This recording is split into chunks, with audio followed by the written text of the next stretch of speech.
The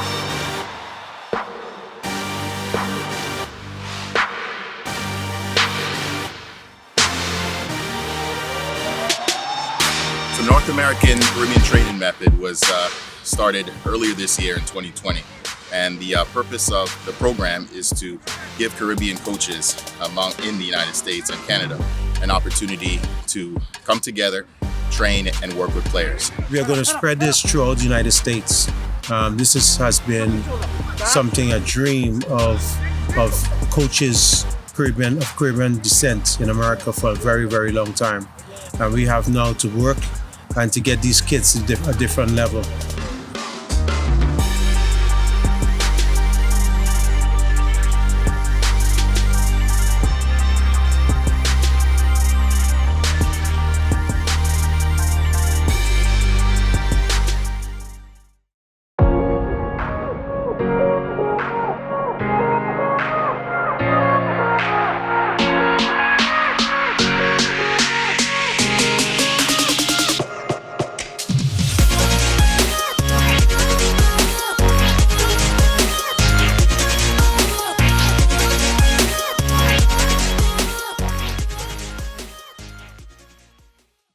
Listen, be proud, okay?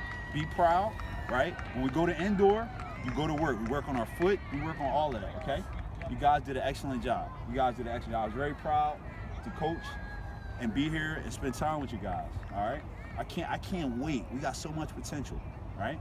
So however you feel, take that and use it to motivate you, okay? Anybody got any questions?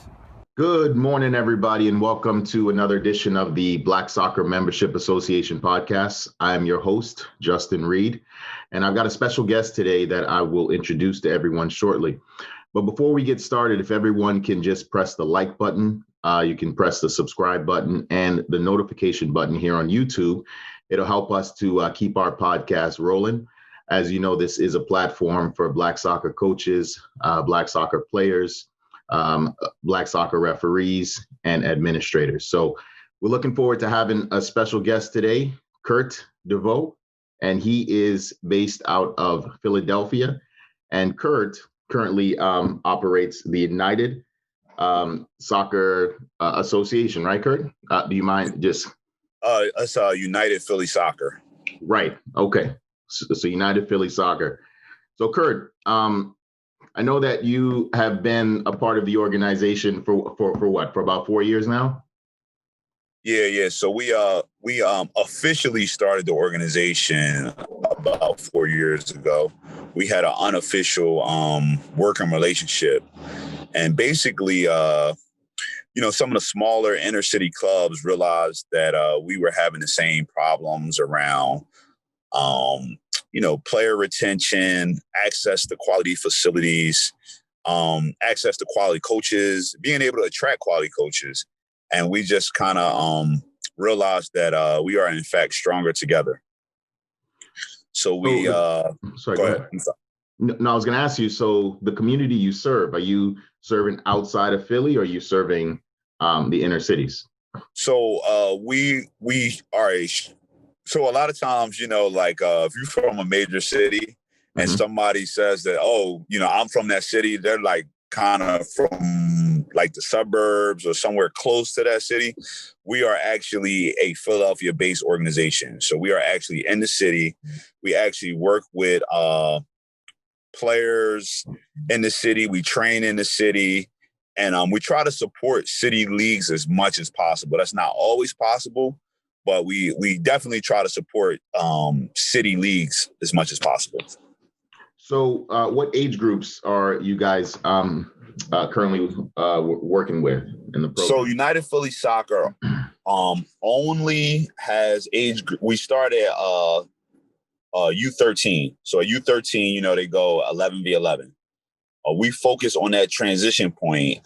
So the way it works with our organization is all of the smaller member clubs are autonomous up until they get to U13.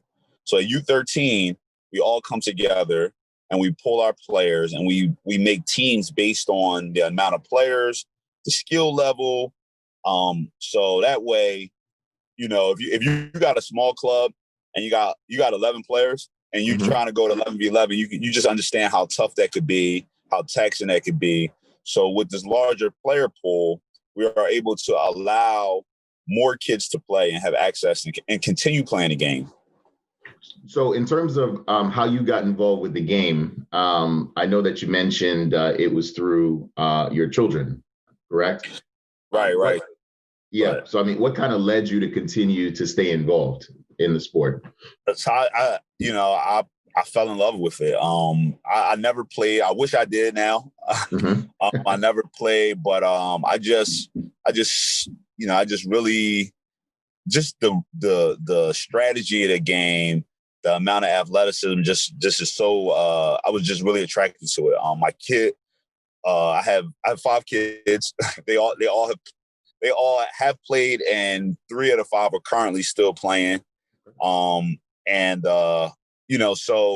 and just through like coaching them and spending time and seeing the values that you can learn from youth sport, and particularly soccer, it just kind of resonated with me.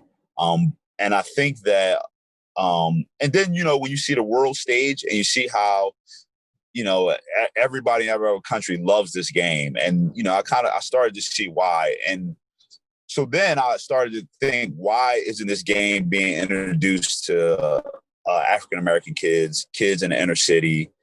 So that became a sort of mission of mine, to introduce kids to the game. So in terms of introducing, kids to the game, has that been kind of an easy transition, or do you kind of face like situations where the kids want to do football, they want to do basketball? And has it been fairly simple?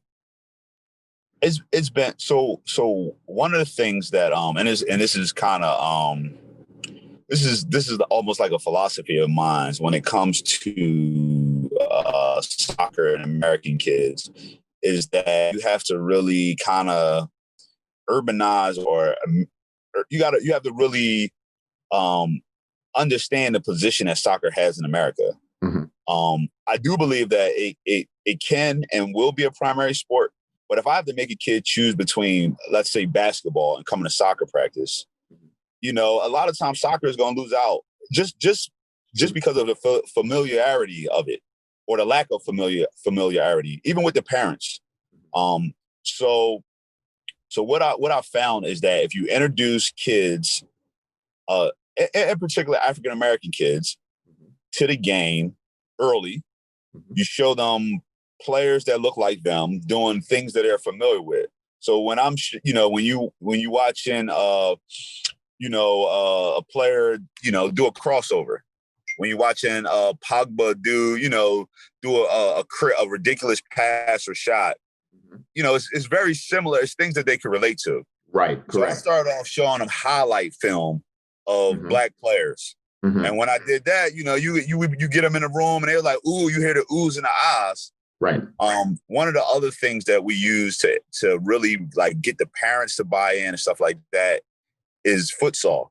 Because futsal has a very familiar feel. Most of the time you play it in the gym, high scoring, a lot of action. So I have kids and parents that never, soccer wasn't on their radar, and now they're telling me it's their kid's favorite sport. It's the parents love to come to the games. Parents, follow that pathway. But I think a lot of times you get a soccer coach who doesn't really understand the culture, and they say, if you don't come to soccer practice, you're not going to play. Right. Not understanding that. And in America we have multiple sports, so we try to form collaborations with other sports and other coaches to say, hey, listen, let me know what's going on. Or I'll give you priority for basketball season if you make sure I have priority for soccer season. So we kind of thought about it in that way. And like my son's favorite sport is definitely soccer. But he's a 3-sport athlete right now in high school. And I do think there's a lot of value in multi-sport. So as a parent, how do you deal with that? Like a kid wanting to play multiple sports. Like I remember when I was about 11 or 12, I was a basketball and soccer guy. But my dad, being a soccer guy, he kind of gave me an ultimatum. He said, hey, look, you're probably never going to be 6'8", 6'9", so you're not going to play for the Washington Wizards, but we're going to give you, I think you should focus on soccer. And that's kind of when I transitioned and I left basketball to focus on soccer fully. So as a parent, have you given your child that ultimatum as well? So I do think it's an age appropriate decision. Mm-hmm. I've had 11-year-old parents and players say, "Oh, I'm going to focus on soccer," or "I'm going to stop doing something in particular to focus on soccer." But to be honest, what I find at that age, they don't feel that missed time with soccer. They just stop doing the other sport. Right. So I think I do think that, a lot goes into how you're projected, especially when you get into the high school age. And like when you, freshman, sophomore, junior high school, you do have to assess that. Mm-hmm. But, my goal for my the kids that I'm at Impact is allow them to play as much as they can, whatever they can, until they know that they don't want to anymore. And part of that is as a parent just trying to help facilitate that, Right. So as far as specialization, I think that you should just probably try to hold off with it as long as you can. But every situation is different. Every kid is different. Every circumstance is different.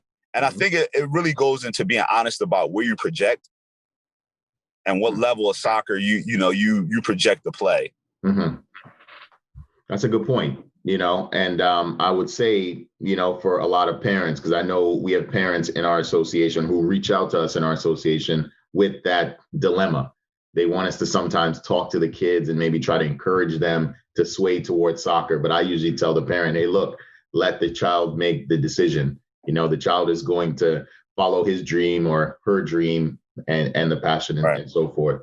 So you're also the coordinator of the Anderson Monarchs. And I know that they've made pretty big news probably about, I think maybe close to about 10 years ago with Monique Harris. Monet Davis. Monique Davis, that's right. Yeah.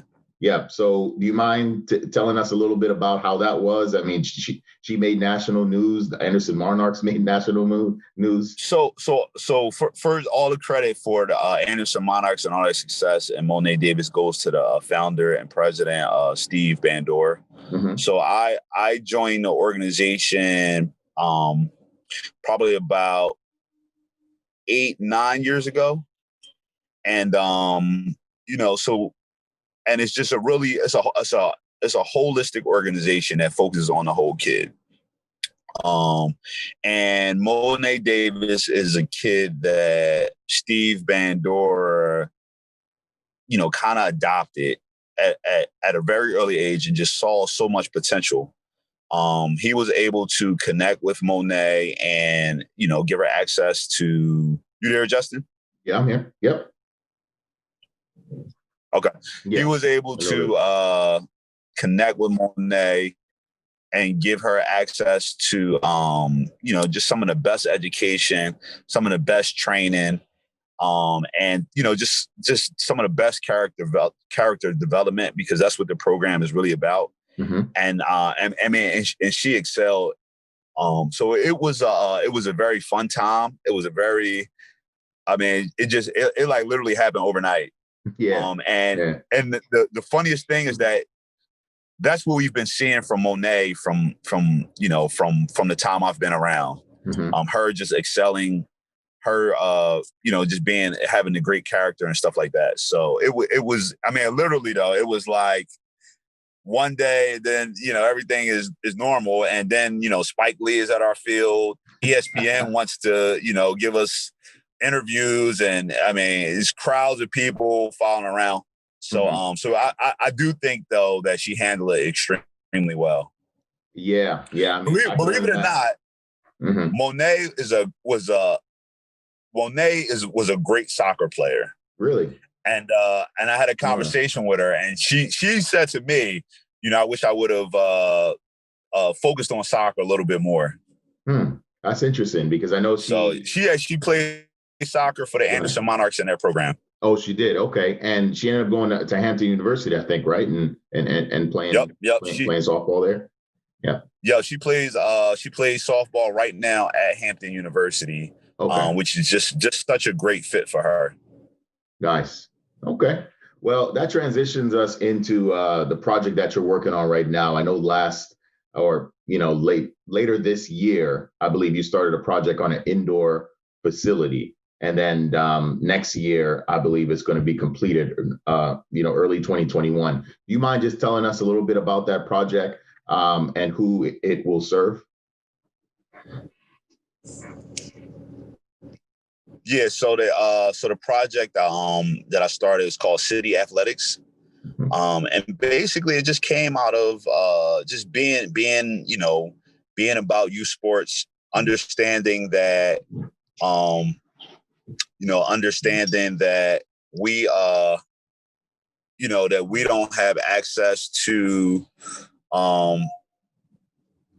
quality facility. We don't, just needing space for kids, quality space for kids to be able to train, to be able to be impacted.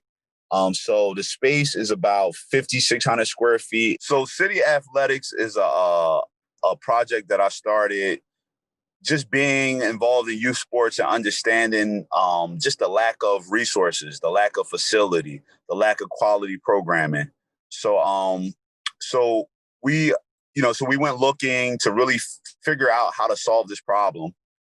Just always dependent on rec centers and other people, the generosity of like schools and just believe it or not, especially like in Philadelphia, a lot of quality space is just not here. So we decided to, try to put together our own quality space. So it's a 5,600 square foot indoor gym right now. We'll do futsal and basketball. To acquire a larger space where I could do like indoor turf. And it just goes to the lack of access and opportunity for inner city kids. You go to these complexes in this county or that county, and it's beautiful. Yeah. And these kids have access to it every day, and they have access to the training and the coaches and the programming, and it's normal for them. Right. The fields, and it's normal. My kids get there and they're like, they want to lay on the grass because it's like, oh, this is beautiful. Like, right. So, and I think, regardless of talent or skill, I just think we deserve that as well, and we should have it. And if nobody is going to develop it, then we should develop it. That's true. So that's kind of what I went into with City Athletics. So we're still in the construction phase, and I should be finished, first quarter of 2021. Okay. Now, what do you all need in terms of building out the facility? So once one is built out, are you guys going to have members? Is it going to be like a membership base? Is it going to kind of be like a free facility for organizations to come in? Can you tell us like how it's going to be funded? So it's a for-profit private facility. Okay. But what I want to do, I want to be an ally to quality programs. So a program like the Anderson Monarchs that need practice space, like I know the character, the fabric of those programs, and I want to be able to offer those programs space. So it will be funded through, I want to be an ally for nonprofits who, I know that these nonprofits have funds to be able to have space, and sometimes they can't even spend them. True. So initially, that's what I want to do. I want to reach out and see what kind of programs we can get in here that deliver quality programming, that talk about development, talk about the whole kid, talking about, just more than just, the sport aspect of it. Right. So that's what I'm looking for right now. That's what I hope will fill the space. I wear so many hats that, not that I don't want to do my own programming in the space, but I want to be able to develop the space, and not be overwhelmed with programming and facilities management. Right. I mean, those are two different jobs there. Yeah. two totally different jobs. Yep. So that's kind of where I want to be at with the space, initially. Okay. So go ahead. So if our audience wants to reach out to United Philly or Anderson Monarchs, or just kind of stay in touch in terms of what you're doing with the space, can you tell us where we can find you? If there are any social media handles, any websites? Right. So UnitedPhillySoccer.com. Mm-hmm. So there are a few like parent manager managed United Philly Soccer Instagram pages. Mm-hmm. You would be able to go to AndersonMonarchs.org to find out about the Anderson Monarchs. I think their Instagram is the Anderson Monarchs. The Anderson Monarchs. So the Anderson Monarchs is the Instagram. CityAthletics.com. The name of the facility is City Athletics. It'll be CityAthletics.com. And the Instagram is City Athletics Philly. City Athletics Philly. Okay. Yep. Right. And just some quick searches is some of that. But I really appreciate what you're doing, Justin. I think the representation really matters. I think that being in front of things and navigating your own course, or at least attempting to navigate your own course, I think that's important. One of the things I did want to I wanted to touch on was what's up with HBCU men's soccer. like it really, what is Howard and Shaw University are the only two places HBCUs that have soccer teams, which just kind of blew my mind. But I mean, it just speaks. Yeah, and that's kind of interesting that you bring that up, because we actually just put together a committee to reach out to HBCU athletic directors. Right. And I do know, for 2023, I know North Carolina A&T, I think they're going to have a program.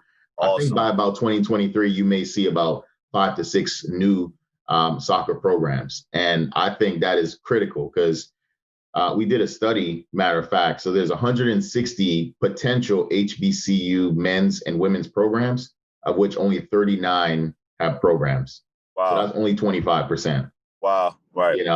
And now with a lot of funding starting to come into the HBCUs, whether it's, donations from the Amazon guy's wife, or, donations from the federal government, then, I think we could possibly see some programs in the future. So I hope so, but yeah, I think that bring a good point up. To increase the, that was one of the things, like with Monet Davis going to Hampton.